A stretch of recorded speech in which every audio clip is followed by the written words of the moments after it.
नमस्कार मित्रों, आज जो है कुछ योगों के बारे में बताएंगे। जैसे योग कब बनते हैं, कैसे बनते हैं, उसके बारे में बताएंगे। ये लगन है, ये धन स्थान है, भ्राता सुखम पूत्रम रिपु स्त्री उम्र धर्म कर्म आयु व्यय। ये जातक की कुंडली है। मान लीजिए अगर जन्म के समय में, किसी जातक के जन्म के समय में छठे स्थान पे, आठवें स्थान पे और 12वें स्थान पे और दूसरे स्थान पे अगर सारे ग्रह पड़ते हैं तो ये जो है एक सिंह नामक योग बनाता है।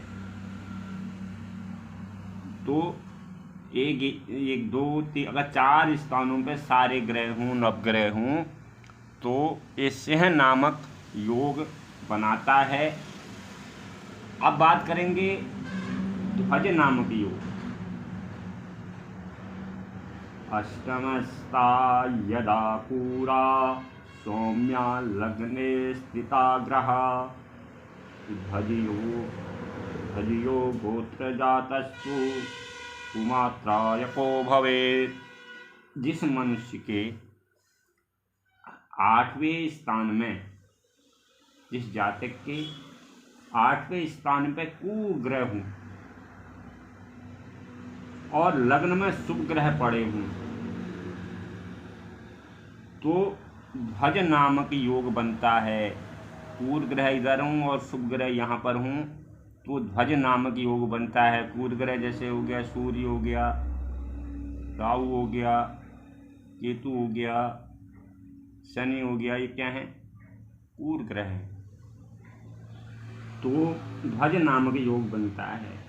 अगर किसी जातक के 9वें स्थान पे त्रिकोण में और 5वें स्थान और 9वें स्थान पे अगर ग्रह पड़ते हैं, लग्ना धनम दाता सुखम पूत्रम, ये जो है त्रिकोण हुआ।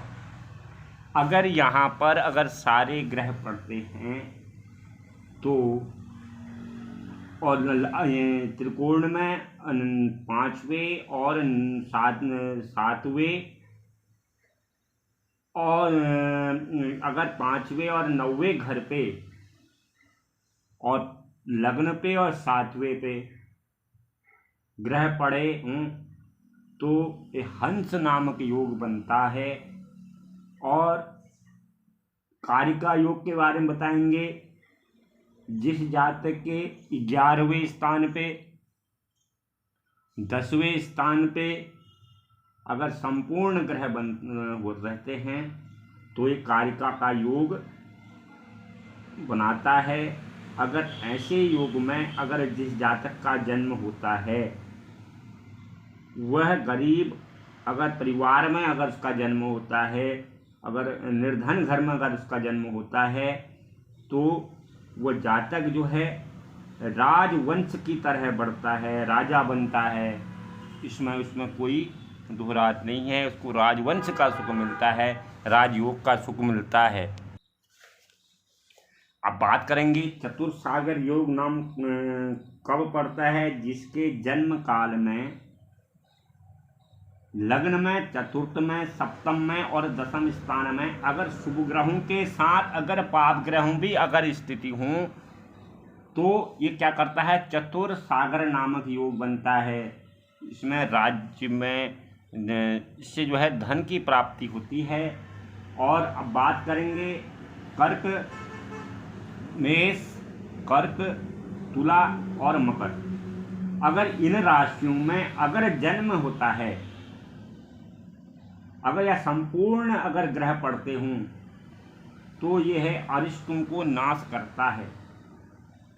और जब इनका समय आता है उसमें उसके पास हाथी घोड़ा धन से संपूर्ण, उसके पास किसी प्रकार की कमी नहीं पड़ती है। क्योंकि मेष, कर्क, मकर, सिंह, तुला अगर इनमें अगर जन्म समय हो तो अगर चौथे स्थान पे अगर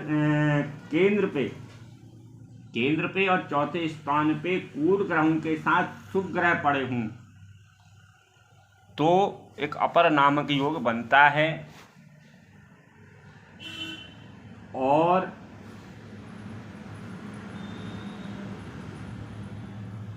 पूर्व ग्रहों का पृथ्वी का जो धन का स्वामी होता है, जिसके जन्म लगन में सिंह राशि, वह मेष राशि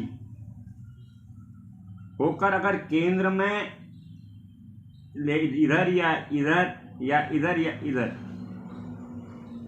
और त्रिकोण 9वें और 5वें और क्या कहते हैं 12वें तथा 8वें स्थान में स्थित अगर चंद्रमा कर्क का वृष राशि का होवे, यदि बृहस्पति और शुक्र को अगर देखता है तो इस योग में सारे अरिष्टों का नाश होता है। अगर बृहस्पति की दृष्टि अगर शुक्र पर पड़ती है तो अपर योग कहते हैं। इस योग में सारे अरिष्टों का नाश होता है। जय भारत, जय उत्तराखंड।